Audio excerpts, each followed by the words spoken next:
सो very good morning dear students.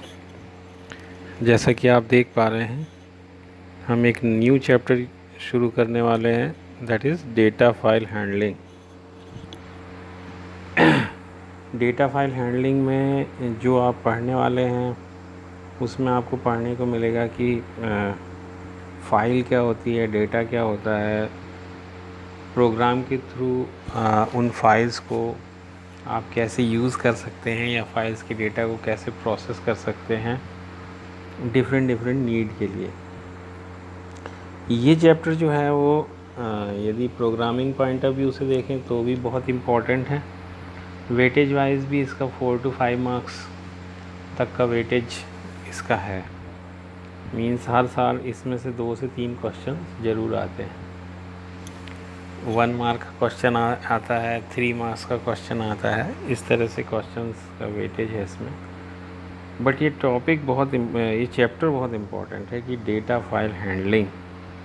कहने का मतलब अभी तक आप जो भी प्रोग्रामिंग करते थे उसमें क्या हो रहा था कि आपने प्रोग्राम बनाया, प्रोग्राम को रन किया, आउटपुट स्क्रीन में आपसे वो कहता है कि एंटर योर डेटा। जो भी आपने प्रोग्राम बनाया उसके अकॉर्डिंग आप डेटा उसको प्रोवाइड करते हैं और वो प्रोसेस करके तुरंत उसी स्क्रीन में आपको आउटपुट शो कर देता है। आपने प्रोग्राम को क्लोज़ कर दिया, प्रोग्राम ख़त्म, डेटा भी ख़त्म।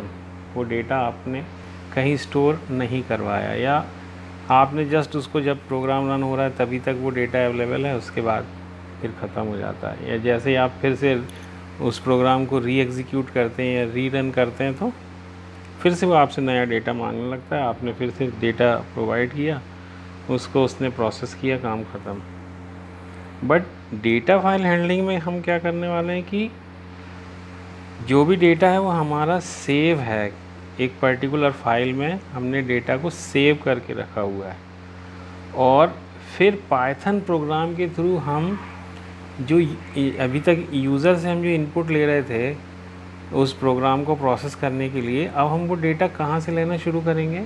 जो आपने फ़ाइल बना के रखी हुई है पहले से, जो डेटा उसमें सेव करके रखा हुआ है, वहाँ से आप डेटा को फैच करेंगे, फिर उसको प्रोसेस करेंगे। लगेगा तो आउटपुट आप स्क्रीन पे शो कर सकते हैं, या आपको लग रहा है कि हाँ इस डेटा को कुछ चेंज करना है, कुछ अपडेट करना है, तो चाहे तो एक दूसरी फाइल में उस डेटा को फिर से सेव कर सकते हैं या उसी फाइल में उस डेटा को अपडेट कर सकते हैं।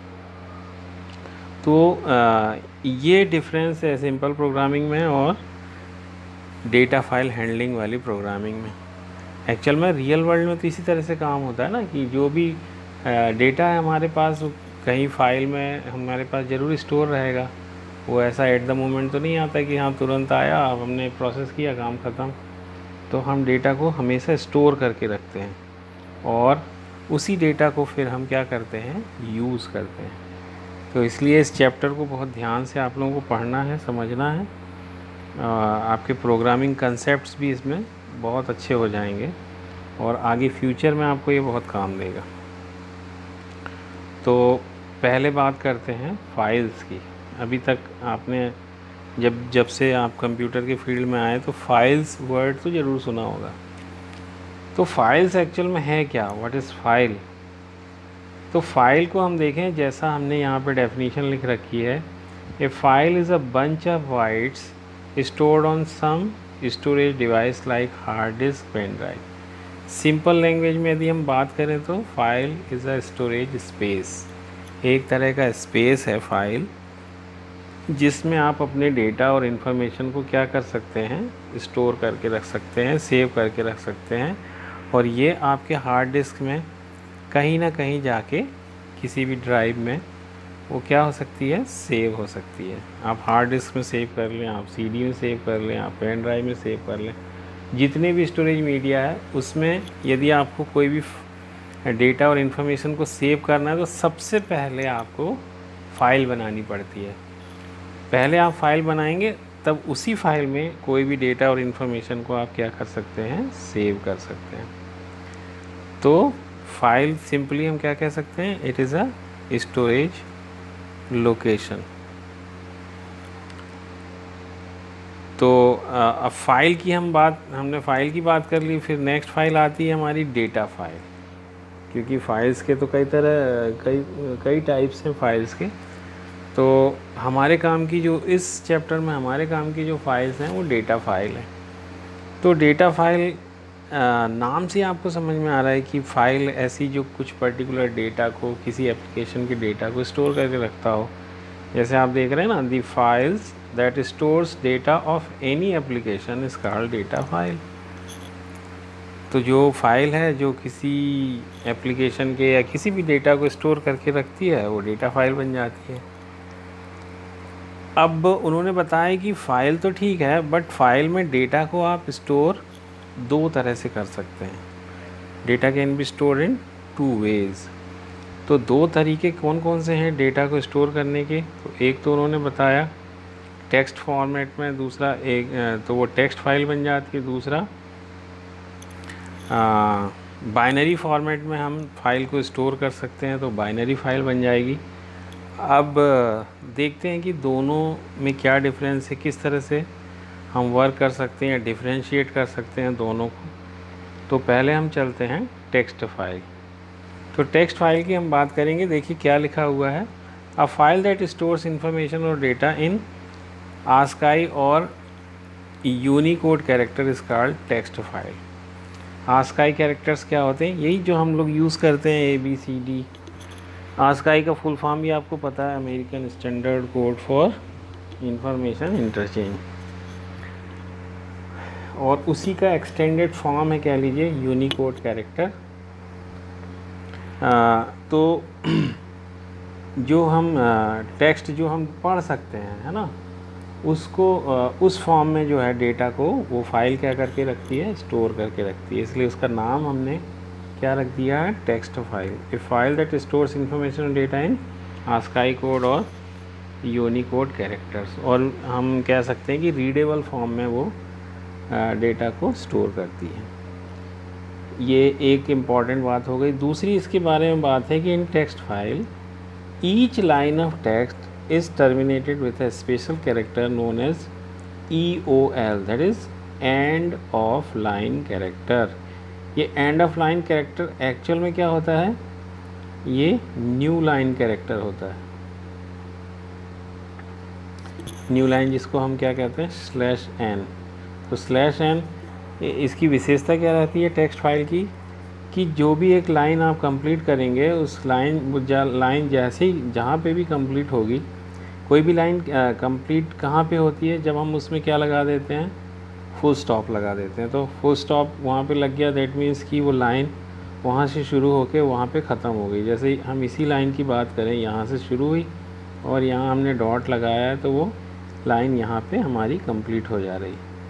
तो जैसे ही आप डॉट लगाते हैं उसके बाद पाइथन क्या करता है, ऑटोमेटिकली यहाँ पे एक डेलीमीटर कैरेक्टर या जिसको EOL भी कहते हैं, एंड ऑफ लाइन कैरेक्टर है, वो वहाँ पे उसको इंसर्ट कर देता है, ताकि पाइथन जब इस फाइल को प्रोसेस करेगा तो उसको पता चल जाएगा कि ये लाइन कहाँ से शुरू हुई थी और कहाँ पे ख़त्म हुई है, या अगली लाइन कहाँ से शुरू हो रही है। तो वो अपनी सुविधा के हिसाब से वहाँ पे क्या कर देता है, /n कैरेक्टर को ऑटोमेटिकली इंसर्ट कर देता है। तो ये दूसरी इम्पॉर्टेंट बात है टेक्स्ट फाइल को लेके।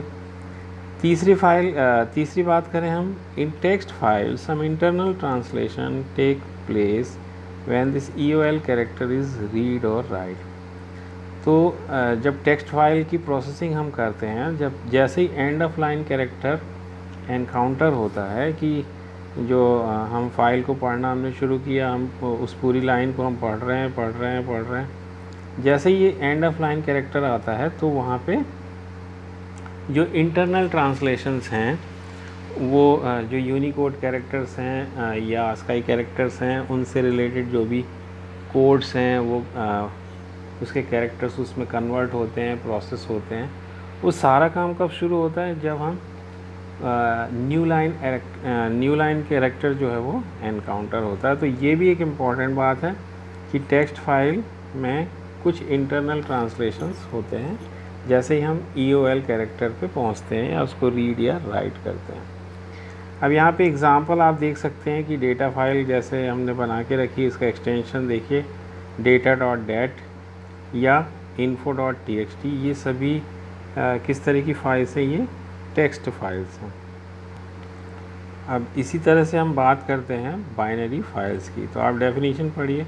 ए फाइल दैट स्टोर्स इंफॉर्मेशन और data in the same format in which the information is held in memory, कि मेमोरी में जिस तरह से कोई इन्फॉर्मेशन स्टोर्ड होती है उसी फॉर्म में ये बाइनरी फाइल्स जो हैं वो हमारे डेटा या इन्फॉर्मेशन को क्या करती हैं? स्टोर करती हैं। दैट मीन्स कि यदि आप बाइनरी फाइल को सीधे सीधे ओपन करके देखोगे तो आप उसको नहीं पढ़ पाओगे, वो रीडेबल फॉर्म में नहीं होती, वो मशीन रीडेबल फॉर्म में होती है। तो मशीन उसको ज़रूर पढ़ सकती है क्योंकि बाइनरी फाइल है, बट हम ह्यूमंस उसको नहीं पढ़ सकते हैं।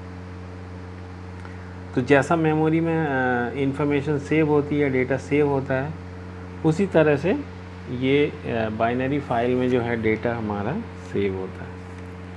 फिर तो ये दोनों में बहुत डिफरेंस हो गया। कई बार यही क्वेश्चन आता है कि right the difference between text file and binary file.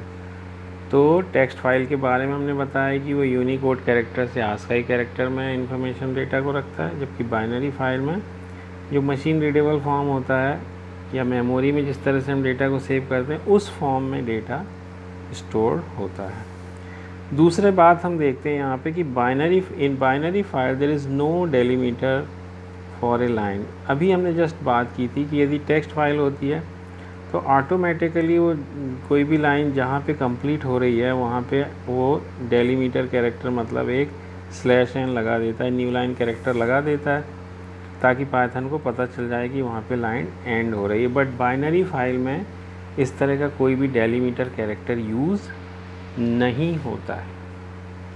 ठीक है, तो ये दूसरा डिफरेंस हो गया। तीसरी बात करें, binary files are easier and faster for a program to read and write than are text file.